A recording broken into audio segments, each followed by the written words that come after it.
अखाड़ा में आज सबसे पहले बात रूस यूक्रेन जंग की, जहां यूक्रेन जंग के बीच रूस के राष्ट्रपति व्लादिमीर पुतिन ने देश में आंशिक रूप से सेना तैनात करने के आदेश दे दिए हैं। उन्होंने आरोप लगाया है कि पश्चिमी देश रूस को तबाह व कमजोर करने की साजिश रच रहे हैं। इन देशों ने हद पार कर दी है। व्लादिमीर पुतिन ने कहा है कि पश्चिमी देश रूस को तोड़ने, नष्ट करने का आह्वान कर रहे हैं, लेकिन हम वतन का भविष्य सुरक्षित करने के लिए यह कदम उठा रहे हैं। व्लादिमीर पुतिन ने कहा कि अपने देश की सैन्य मोर्चाबंदी के आदेश पर उन्होंने दस्तखत कर दिए हैं और ये आज से ही लागू हो जाएगा। इसके साथ ही व्लादिमीर पुतिन ने पश्चिमी देशों को चेतावनी दी है कि यदि क्षेत्रीय अखंडता को खतरा पैदा हुआ तो रूस सभी उपलब्ध साधनों का प्रयोग करेगा। इसे कोई झांसा नहीं समझा जाए।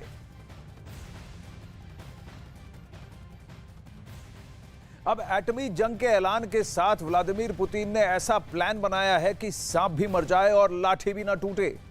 इसी को लेकर वो क्राइमिया वाली चाल चलने वाले हैं, यानी यूक्रेन के लोगों को अपने में मिलाने की कोशिश करने वाले हैं। अब इसको लेकर पुतिन ने यूक्रेन के उन इलाकों को चुना है जहां उनकी सेना की धाक है, उनका कब्जा है, खासकर डॉनबास, खेरसान, जापोरिजिया। ये वो इलाके हैं जहां लोगों को पुतिन अपने में मिलाना चाह रहे हैं। और अगर आप देखें तो ये वही इलाका है, पूर्वी और दक्षिण पूर्वी यूक्रेन। इसी इलाके पर हमेशा से व्लादिमीर पुतिन की नजर रही है। और नजर क्यों रही है? नजर इसलिए रही है क्योंकि ये काला सागर है, ये सी ऑफ अजोव है, ये गर्म पानी है, यही इसी के एक्सेस और यानी खेरसान, जापोरिजिया, डोनेट्स्क, ये डॉनबास इन्हीं ऑफेंसिव है, यानी लुहांस्क और डोनेट्स्क यहां पर।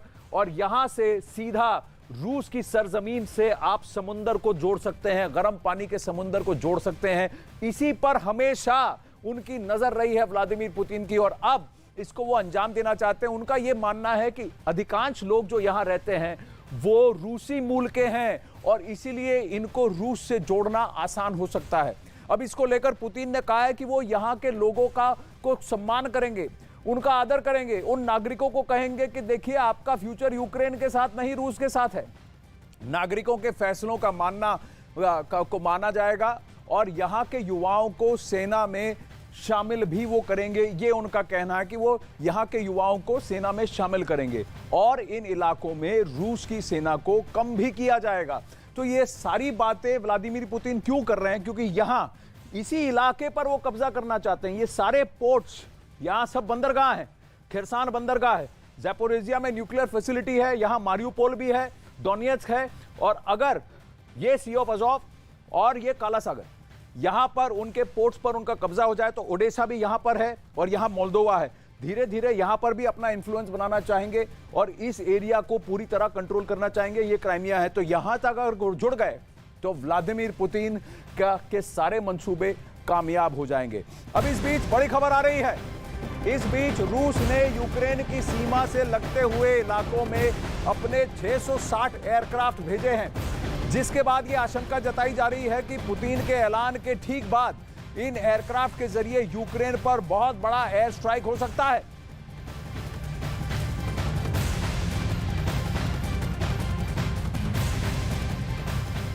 अब वहीं व्लादिमीर पुतिन के ऐलान के बीच यूक्रेन से जो तस्वीरें आ रही हैं वो उनके सैनिकों की बर्बरता की कहानी बयां कर रही हैं। आरोप यह है कि इज्यूम में आम लोगों की जान लेने से पहले उनको यातनाएं दी गई, वॉर क्राइम किए गए हैं। यूक्रेन का आरोप है कि इज्यूम में मिले सामूहिक कब्रों में यानी मास ग्रेव से जो भी शव निकाले जा रहे हैं उनमें यातना के सबूत दिख रहे हैं। कत्ल से पहले लोगों को टॉर्चर किया गया है, पसलियों को तोड़ा गया है, कई शवों के सर कटे फटे मिले हैं और यहां तक कि कई शवों के प्राइवेट पार्ट भी कटे हुए मिले हैं। बिजली का करंट देने के भी सबूत मिले हैं। यूक्रेन के आरोपों के मुताबिक रूस के सैनिकों ने लोगों की जान लेने से पहले अपना वहशीपन दिखाया था।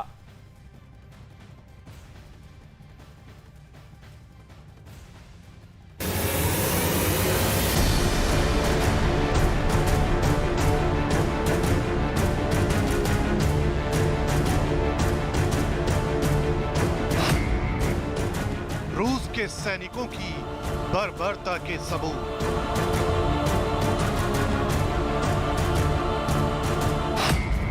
इज्यूम की कब्रगाहों से बड़ा पर्दाफाश।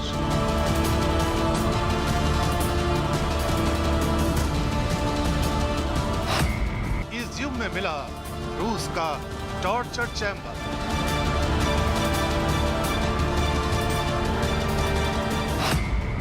इज्यूम से मिले सामूहिक कब्रों से लगातार शवों का निकलना जारी है। जैसे जैसे शवों को निकाला जा रहा है, रूस के सैनिकों की दरिंदगी, वहशीपन का एक एक सबूत सामने आ रहा है। यूक्रेन की तरफ से दावा किया जा रहा है कि इज्यूम में आम नागरिकों और सैनिकों की सिर्फ जान ही नहीं ली गई थी, बल्कि रूस के सैनिकों ने पहले यूक्रेन के नागरिकों और सैनिकों को कैद किया, उन्हें यातनाएं दी, उनके साथ जुल्म सितम किया और फिर उन्हें मौत के घाट उतार दिया गया।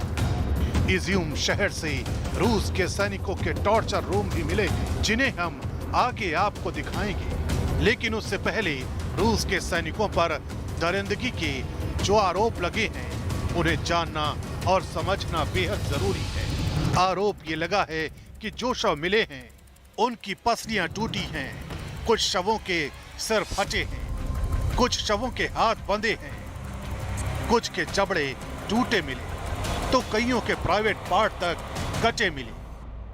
वहीं मौत से पहले रूसी सैनिकों पर यूक्रेन के सैनिकों को बिजली का झटका दिए जाने के भी आरोप लगे हैं। इज्यूम शहर में करीब 450 शव बरामद हुए थे। बीते 19 सितंबर तक 146 शवों को निकाला जा चुका है। इन शवों की जांच की गई है, जिसमें दावा किया गया है कि कत्ल से पहले लोगों के साथ बर्बरता की गई थी। इसका सबसे बड़ा सबूत इस इलेक्ट्रिक केबल से मिलता है। आरोप ये लगाया गया कि रूस के सैनिकों ने यूक्रेन के नागरिकों और सैनिकों को बंधक बनाने के बाद उनको बिजली के करंट से टॉर्चर किया, उनको बिजली के झटके दिए गए, यानी मौत से पहले कई बार मौत से सामना। टॉर्चर का एक और सबूत देखिए, ये सोवियत के समय का टेलीफोन है। इसके साथ लगा है ये पीला तार। यूक्रेन का दावा है कि रूस के सैनिकों ने उनके नागरिकों को बंदी बनाने के बाद इसी पीले तार से करंट लगाया। इज्यूम में बूचा और मारियुपोल जैसा मंजर दिखाई देने लगा। शव निकलते जा रहे हैं और टॉर्चर के सबूत मिलते जा रहे हैं। Табори, де збирають людей, щоб вбити. Депортації, спалені міста і села знищені повністю. Нічого не залишається живого після рашизму. Ракетний терор.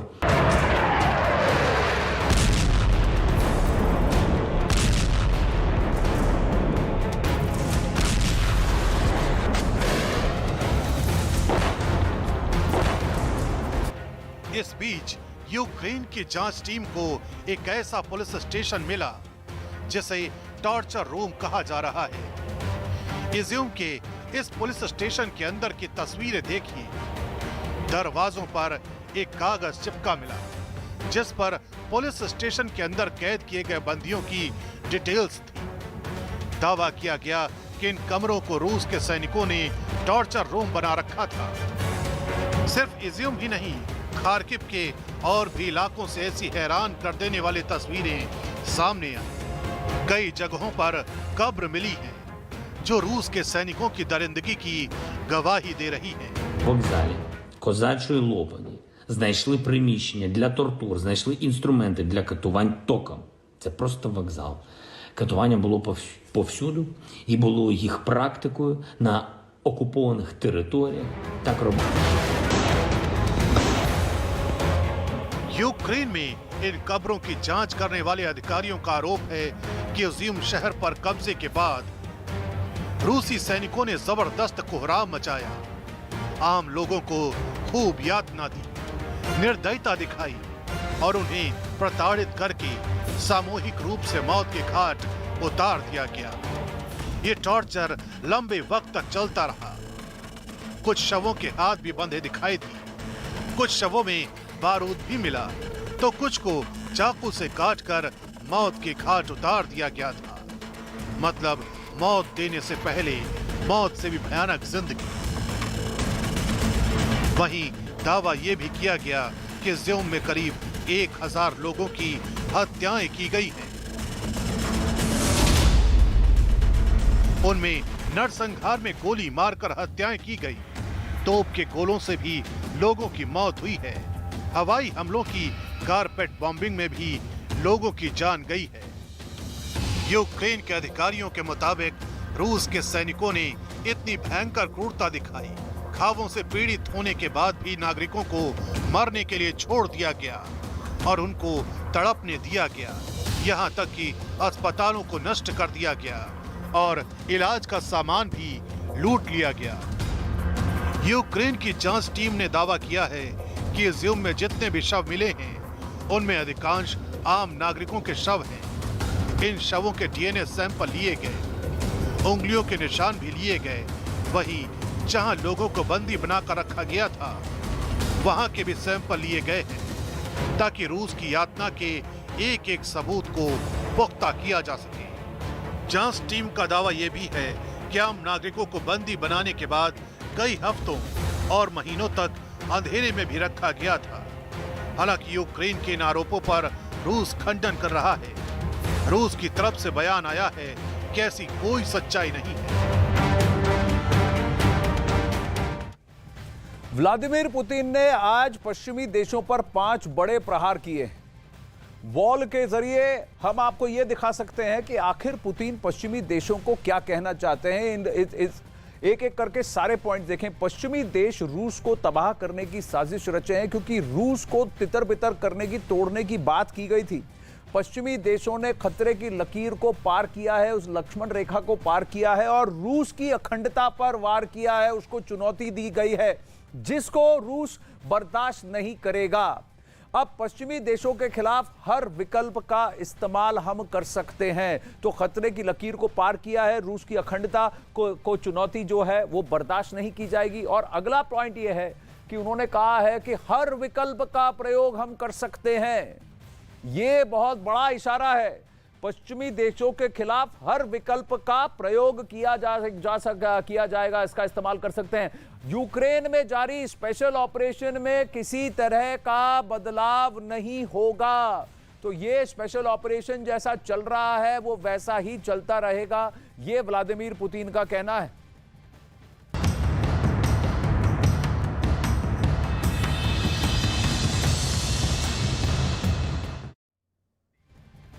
तो एक तरफ रूस यूक्रेन का कॉन्फ्लिक्ट है और दूसरी तरफ वहां ईस्ट चाइना सी में चीन ताइवान के बीच जो होने जा रहा है उस पर भी हम नजर डालते हैं। 2027 में जो होने वाला है उसका ब्लूप्रिंट तैयार हो चुका है। खबर ये आ रही है कि उस पर फाइनल मोहर भी लग चुकी है। लेकिन सबसे हैरान करने वाली बात यह है कि जिस वॉर प्लान को 7 तालों में बंद करके रखने का प्लान था उसका पर्दाफाश भी हो चुका है।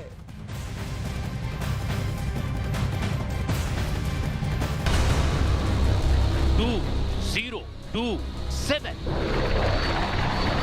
2027 में ऐसा क्या होने वाला है जो दुनिया अभी से डरी हुई है? क्या 2027 में दुनिया का भूगोल बदलने वाला है? क्या बारूद के दम पर एक बार फिर दुनिया का नक्शा 2027 में बदलने वाला है? क्या 5 साल बाद 2027 में तीसरे विश्व युद्ध की शुरुआत होने वाली है? क्या 27 में दुनिया का वर्ल्ड ऑर्डर बदलने वाला है?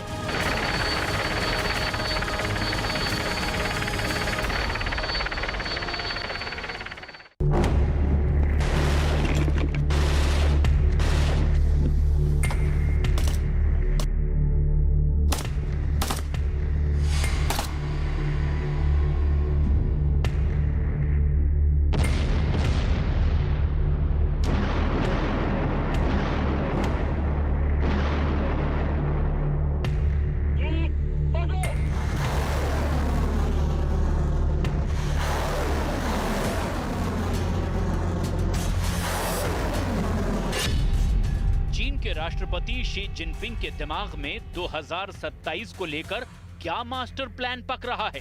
अमेरिका के प्रेसिडेंट के दिमाग में 2027 क्यों कौंध रहा है? 2027 को लेकर अमेरिका कितना बड़ा प्रोटेक्शन प्लान तैयार कर रहा है? किसी तीसरे देश को लेकर चीन और अमेरिका के टॉप लीडर के दिमाग में अभी से क्या गेम प्लान चल रहा है? 2027 में चीन की सेना अपनी स्थापना का 100वां साल मनाने वाला है।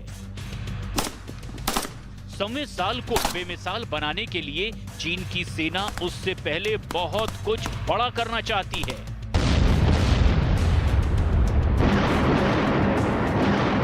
कुछ ऐसा जिससे चीन की धाक दुनिया में कायम हो जाए। अमेरिका से सुपर पावर वाली जंग में चीन विजेता बनकर उभरे।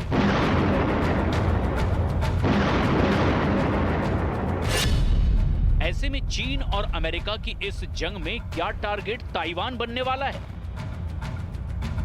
चीन के सरकारी अखबार ग्लोबल टाइम्स ने स्पेशल रिपोर्ट छाप करके अमेरिका का मजाक उड़ाया है। ग्लोबल टाइम्स ने अपनी हेडलाइन में लिखा है कि ताइवान को लेकर अमेरिका मानसिक बीमार हो गया है, वो भ्रम की स्थिति में है।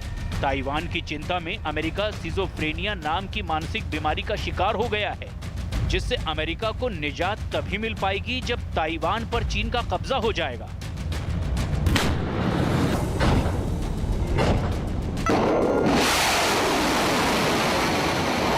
दावा तो यहां तक है कि इसके लिए चीन के प्रेसिडेंट शी जिनपिंग ने हरी झंडी भी दिखा दी है।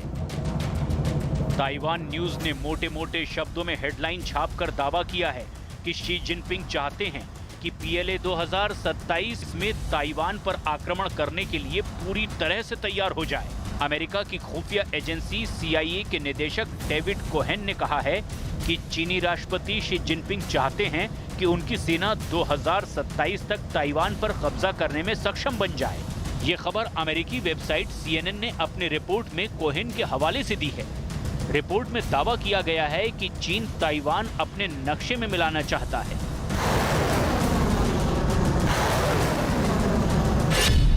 शी जिनपिंग के दिमाग में एक साथ कई प्लान पक रहे हैं।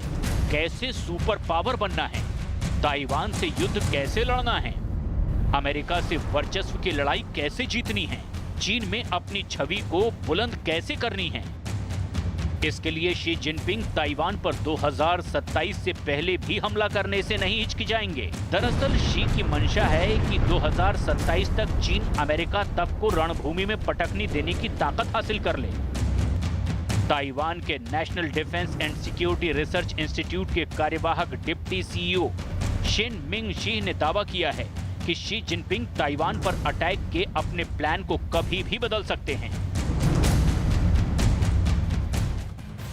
अब CIA के डिप्टी डायरेक्टर ने दावा किया है कि शी जिनपिंग ने 5 सालों का मास्टर प्लान तैयार किया है। शी जिनपिंग ने की मंशा है कि वो 2027 तक ताइवान को चीन में शामिल कर ले, जिसके लिए चीन सैनिक ताकत जुटा रहा है।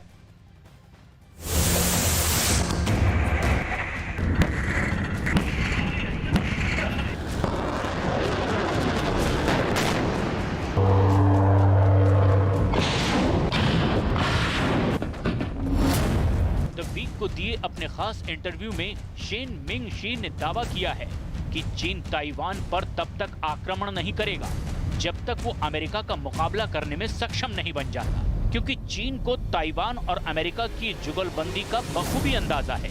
ताइवान के national defence and security research institute के डिप्टी CEO ने दावा किया है कि अमेरिका के स्पेशल कमांडो ताइवान के सैनिकों को ट्रेंड कर रहे हैं। अमेरिका के मरीन कॉर्प्स के अधिकारी ताइवान में डटे हैं। अमेरिका हवाई में ताइवान सेना को प्लाटून लेवल की ट्रेनिंग दे रहा है, जिसने चीन के खौफ को और ज्यादा बढ़ा दिया है। चीन पिछले कुछ महीनों में कई बार ताइवान के एयर स्पेस का उल्लंघन कर रहा है। ऐसा रोज हो रहा है जब उसके कई फाइटर एक साथ ताइवान के आसमान में दाखिल होते हैं। मिसाल के तौर पर 19 सितंबर को चीन के 9 लड़ाकू विमान और 5 युद्धपोत ताइवान की सीमा में घुस आए। 18 सितंबर को चीन के 8 फाइटर जेट और 5 युद्धपोतों ने घुसपैठ की। 17 सितंबर को चीन ने 20 फाइटर जेट और 5 युद्धपोत से घुसपैठ की। 16 सितंबर को चीन के 43 लड़ाकू विमान और 5 युद्धपोत ताइवान की सीमा में घुस आए। दरअसल शी जिनपिंग ऐसे हालात बनाकर ताइवान को न सिर्फ भड़काना चाहते हैं, बल्कि वो सरप्राइज प्लान को आगे बढ़ा रहे हैं। ऐसा चीन ताइवान की सेना के खिलाफ अपने 3 प्लान को एक साथ आगे बढ़ा रहा है। पहला प्लान है ताइवान की सेना को परेशान करना। दूसरा प्लान है ताइवान के सैनिकों का मनोबल तोड़ने की कोशिश करना। और तीसरा और सबसे खास प्लान ताइवान के सैनिकों में भ्रम पैदा करना है, ताकि ताइवान के लोगों को चीनी विमानों के घुसपैठ की इतनी आदत हो जाए कि जब चीन हमला करे तो ताइवान को ड्रैगन की असली मंशा की भनक तक न लगे और ताइवान काउंटर अटैक देरी से कर पाए। अब सवाल ये है कि ताइवान चीन का मुकाबला कैसे करेगा? चीन को रोकने के लिए ताइवान के पास और क्या है? ताइवान से लेकर पूरी दुनिया इस वक्त सिर्फ 3 सवाल पूछ रही है, क्योंकि जो जंग सामने दिखाई दे रही है वो यूक्रेन से भी खतरनाक हो सकती है।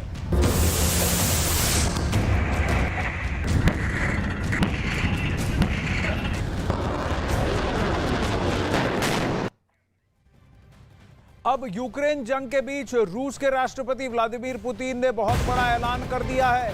पुतिन ने कहा है कि अगर रूस की अखंडता पर आंच आई तो वो हर तरीके से निपटेंगे। पुतिन ने कहा है कि पश्चिमी देश सीमा लांघ चुके हैं। पुतिन ने अमेरिका समेत पश्चिमी देशों को धमकी देते हुए ऐलान किया है कि कोई भी न्यूक्लियर अटैक की चेतावनी को हल्के में ना ले। उन्होंने ये भी कहा है कि